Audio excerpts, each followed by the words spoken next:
BNP স্বীকারই করছে না একটা সমস্যা আছে। এতদিন সে হাসি থামসা করছে। আমাদের মাননীয় জ্বালানি মন্ত্রী সংকট স্বীকার করছেন না যে দেশে কারেন্ট থাকে না। মানে স্পিকার সাহেব বলতেছে আমার এলাকাতে 12-14 ঘন্টা কারেন্ট থাকে না। আপনি কি বলছেন?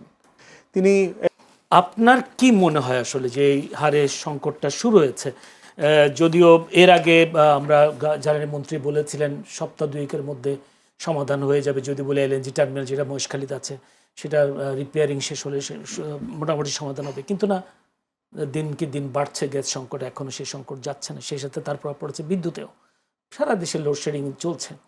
এখন এখান থেকে উপায়টা কি? যদিও আপনি বলেছেন 8 আগস্টে যে সবার আগে বাংলাদেশের পরিবর্তে সবার আগে লুটপাটতন্ত্র কায়েমের চেষ্টা এবং জ্বালানি খাতকে বেসরকারীকরণের উদ্যোগের মধ্য দিয়ে পাকাপোক্তভাবে লুটপাটের আয়োজন চলছে, এই বিষয়টাও নিয়ে আপনার জানতে চাই। আবার জ্বালানির সংকট আসা সমাধানের পথটা কি আসা? তিনি বলেছেন, জ্বালানি মন্ত্রী বলছেন, দিন গোনা ছাড়া কোনো উপায় নেই। সিভিক রয়্যাল রিসর্ট কিনুন, আভিজাত্য নিশ্চিত করুন ভবিষ্যৎ। প্রথম কথা হচ্ছে যে জ্বালানি সেক্টরে আজকে যে ক্যাওয়াস চলছে এ পুরো দায় বিএনপির না। আমরা হচ্ছে রাষ্ট্র এবং সাকসেসিভ গভর্নমেন্ট যারা দেশ পরিচালনা করেছেন আজকে এই সংকটের জন্য সবাই দায়ী। গত 20-25 বছর 30 বছর ধরে কালেকটিভলি ন্যাশনাল ইন্টারেস্ট, জাতীয় স্বার্থ এবং নিরাপত্তাকে সামনে রেখে জ্বালানি খাতকে অ্যাড্রেস করা হয়নি। অ্যাড্রেস করা হয়েছে রাজনৈতিক দলের নেতা কর্মী কাকে চুক্তি দেবে, কাকে কোন টেন্ডার দেবে, লুটপাট, এগুলোকে সামনে রেখে।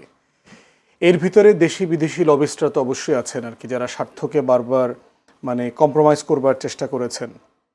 দেখেন, একের পর এক এক্সাম্পল দেই। আমাদের দেশে জ্বালানি বলতে যেটা সবচেয়ে বেশি আছে সেটা হচ্ছে কয়লা। আমাদের দেশের যে কয়লা, এটার মান দুনিয়ার সবচেয়ে ভালো কয়লার ভিতরে একটা। আমার তো কয়লার বিদ্যুৎ কেন্দ্র আছে, কয়লা আমি কিন্তু ইম্পোর্ট করছি জ্বালানি আকারে। তাহলে আমার যে পরিমাণ কয়লা আছে আমি যদি সেটা ব্যবহার করি আগামী 50 থেকে 60 বছর ব্যবহার করতে পারবো, তাহলে কয়লাটা তুলছি না কেন? মানে একটা যৌক্তিক কারণ তো, এমন তো না যে আমি জিনিসটা খাওয়া বন্ধ করে দিয়েছি, ব্যবহার করা বন্ধ করে দিয়েছি, এটা কেন্দ্রিক কোনো কিছু নাই। আপনি আদানিকে যে এত উচ্চ মূল্যের একটা কয়লা বিদ্যুৎ কেন্দ্র করে ওখান থেকে বিদ্যুৎ কেনার সিদ্ধান্ত নিলেন, আদানিও তো কয়লার দাম ঠিক করে করে আমার কাছ থেকে টাকা নিচ্ছে। রামপালে বিভিন্ন জায়গাতে যে আমরা আমাদের নিজস্ব কয়লা উত্তোলন করছি না কেন? যখনই দেখবেন কনকো ফিলিপস আসলো, আপনার যখন কয়লা উত্তোলন করবার আলোচনা বিদেশি কোম্পানিকে দেওয়াটার ব্যাপারে আসলো, আমাদের কিছু পতিত বাম বুদ্ধিজীবীরা রাস্তায় নামলো যে এগুলো সংরক্ষণ করতে হবে, এটা করতে হবে, ওখানকার লোকদেরকে উচ্ছেদ করা যাবে না। কেন করা যাবে না? সারা দুনিয়াতে যেখানে খনিজ সম্পদ পাওয়া যায় সেখানে লোকদেরকে সেফলি অন্য জায়গাতে পুনর্বাসন করবার নজির বাংলাদেশেই তো আছে। আমাদের যে গ্যাস ফিল্ডগুলো আছে, এখানে একসময় মানুষ বসবাস করতো না, সেই পাকিস্তান আমল থেকে, তাদেরকে তো সরানো হয়েছে। কাপ্তাই লেক করা হয়েছে, জনবসতিকে সরানো হয়েছে না, রিপ্লেস করা হয়েছে, ক্ষতিপূরণ দেওয়া হয়েছে। আপনি যে রাস্তা করছেন, আপনি যে ব্রিজ কালভার্ট করছেন, প্রতিনিয়ত জনবসতিকে সরানো হচ্ছে না? তাহলে অ্যাকোয়ার করবার কালচার তো বাংলাদেশে আছে, পুনর্বাসন করবার। তাহলে আপনি এটা কেন করতে দিলেন না? তাহলে কি এই বামপন্থীরা আওয়ামী লীগের বিটিম আকারে তখন মাঠে নামছিল? জ্বালানি, বিদ্যুৎ, তেল, সম্পদ, বন্দর রক্ষা কমিটি করে টোরে তো রামপাল ঠেকাইলেন না কেন? বিএনপির আমলে তারা যে পরিমাণ জজবানিয়া ফুলবাড়ি আন্দোলনে অংশগ্রহণ করছে, এটা করছে, এটা করছে, এটা এখন ঠেকাইলো না কেন? এটাকে তারা কেন করলো? এখন দেখেন, দুনিয়া থেকে কয়লা উৎপাদন পশ্চিমারা বন্ধ করে দিয়েছে। আমরা কয়লা আনি কাদের কাছ থেকে? অস্ট্রেলিয়া আমাদের দেশে খুবই কাছাকাছি সবচেয়ে উন্নত দেশগুলোর ভিতরে একটা। তারা তো কয়লা উত্তোলন করছে, হাজার হাজার কোটি কোটি টাকার, বিলিয়নস অফ ডলারের কয়লা উৎপাদন করছে। তাহলে আপনি কাঠামোগতভাবে দেখেন, আমার গ্যাস একসময় আমি স্বয়ংসম্পূর্ণ ছিলাম আমার প্রয়োজনে, কারণ আমার প্রয়োজনটা কম ছিল। পাকিস্তান আমলে এত বেশি গ্যাস উঠতেছে, তখন তো আমার এত ইন্ডাস্ট্রি ছিল না, আমার জনসংখ্যা এত ছিল না। তখন চিন্তা করতে পারছে না গ্যাসটা দিয়ে তারা কী করবে, কারণ রিজার্ভ করে রাখার আবার তো আমার মেকানিজম নাই এখানে। তখন সিদ্ধান্ত নেওয়া হলো যে ঠিক আছে, গ্যাসটা বাড়ি বাড়ি দিয়ে দাও। এই লাইন করে করে কিন্তু আপনার গ্যাস পাইপলাইন করে করে বাড়িতে বাড়িতে দেওয়ার কালচার শুরু হলো। কিন্তু গ্যাসের আসলে প্রায়োরিটি খাত কোনটা হওয়া উচিত ছিল আমার? আসলে আমি গ্যাস দিয়ে সবচেয়ে কী কাজ করি আপনি চিন্তা করে দেখেন। আমার ফুড সিকিউরিটি, আমার এখন পর্যন্ত আমার জনগণের খাদ্য নিরাপত্তা তৈরি হয় নাই। প্রতি বছর আমার অনেক 7, 8, 10 লক্ষ মেট্রিক টন আপনার চাল বিভিন্ন জায়গাতে কিনতে হয়। কদিন আগে দেখছেন ভারত থেকে পচা চাল আইনে আবার ফেরত দিতে হয়েছে। তাহলে আমার দেশে যে পরিমাণ সার কারখানা আছে এটার আমার প্রয়োজন হচ্ছে 35 থেকে 40 লক্ষ মেট্রিক টন সার।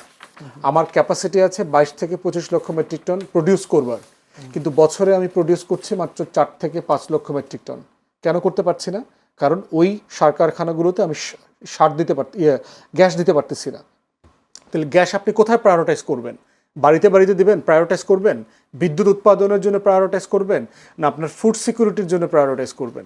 আপনি কি ডোমেস্টিক ইউজে বেশি প্রায়োরিটি দেবেন, না আপনার ব্যবসা বাণিজ্য? 200-র উপরে কোম্পানি বন্ধ হয়ে গেছে রিসেন্টলি, আপনার স্টাফদেরকে ছুটি দিয়ে বাড়ি পাঠিয়ে দেওয়া হয়েছে। তাহলে আপনার বাসায় শুধু বিদ্যুৎ থাকলে হবে? মানে আমার খাবারও তো কিনে খাওয়ার মতো সক্ষমতা তৈরি হইতে হবে।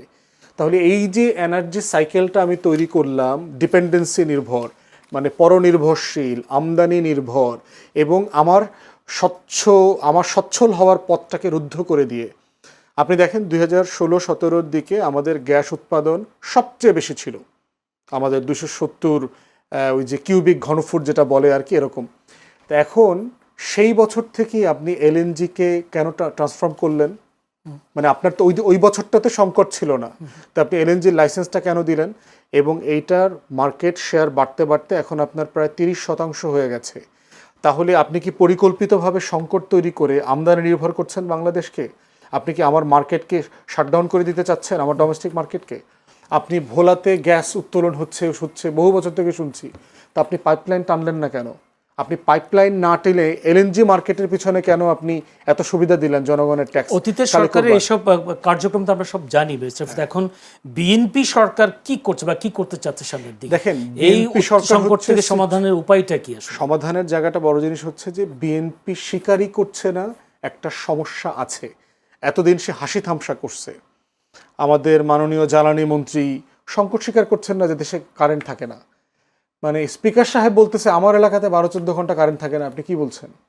তিনি এমপি বলতেছে আমাদের এলাকাতে গ্যাস নাই, বিদ্যুৎ নাই, বিদ্যুৎ স্পৃষ্ট হয়ে এত লোক মারা গেছে। তো জ্বালানি মন্ত্রী দুষ্টামি করে বলতেছে বিদ্যুৎই যদি না থাকে তাহলে বিদ্যুৎ স্পৃষ্ট হয়ে মানুষ মারা যায় কিভাবে? মানে এই হাস্যরস করতেছেন মানুষের জীবন নিয়ে। গতকালকে শুধু প্রতিমন্ত্রী অমিত ভাই দেখলাম দুঃখ প্রকাশ করেছেন। আপনি প্রথম দিন থেকে কেন দুঃখ প্রকাশ করলেন না? এটার জন্য আপনি দায়ী না, কিন্তু প্রশ্ন হচ্ছে আপনি দুঃখ প্রকাশ করে তো মানবিক আচরণ করবেন।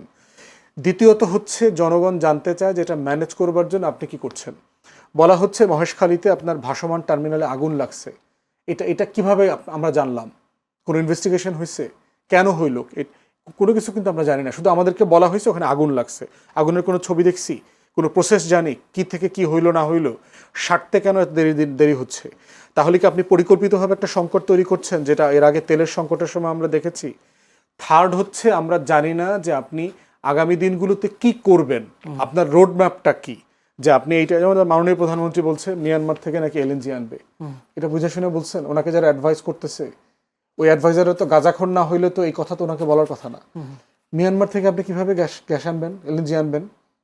মানে আপনার বর্ডার সিকিউর না, আপনার রোহিঙ্গা ক্রাইসিস চলতেছে, এরকম একটা সিভিল ওয়ার সিচুয়েশনে আপনি ওখান থেকে কি আনবেন? আপনার এরপরে মানে রিপ্যাট্রিয়েশনের যে নেগোসিয়েশন টুল দুর্বল হয়ে যাবে, এরপরে আপনি ওদের সাথে কিভাবে নেগোসিয়েট করবেন রোহিঙ্গাদেরকে ফেরত পাঠানোর জন্য? সেক্ষেত্রে জ্বালানি মন্ত্রী বা জ্বালানি এবং প্রতিমন্ত্রীর বক্তব্যটাকে আপনি কি হয়েছেন? আপনি দুরকম মনে হচ্ছে তাদের বক্তব্য? আমি কোনো প্ল্যান দেখতে পাচ্ছি না। একটা বিষয় হচ্ছে তাদের ভিতরে রিগ্রেট, যে আমাদের একটা রাষ্ট্রীয় ফেইলিওর, আমরা করতে পারছি না, জনগণের প্রতি তাদের সিম্প্যাথি দেখানো। দ্বিতীয়ত হচ্ছে সমস্যাটা কি হচ্ছে এটার ব্যাপারে একটা বিশ্বাসযোগ্য বক্তব্য। থার্ড হচ্ছে আপনি করবেনটা কি আগামী দিনগুলোতে এটা অ্যাড্রেস করবার জন্য, এগুলোর কোনো কিছু দেখতে পাচ্ছি না। এটা কি অভিজ্ঞতার সংকট নাকি আসলে বাস্তবে অ্যাভয়েড করা? অনেস্টি ইন্টিগ্রিটির প্রবলেম ওনারা সমাধান করবার থেকেও এখানে হচ্ছে লুটপাটের বাণিজ্য আছে পিছনে, মানে দুরভিসন্ধিমূলক কাজ করতেছেন, যেগুলো হলো দুঃখজনক। এবং এটা করতে গিয়ে যেটা করছে, রাইট কোর্স অফ অ্যাকশন ওরা নিতে পারছেন না। সিভিক রয়্যাল রিসর্ট কিনুন আভিজাত্য, নিশ্চিত করুন ভবিষ্যৎ।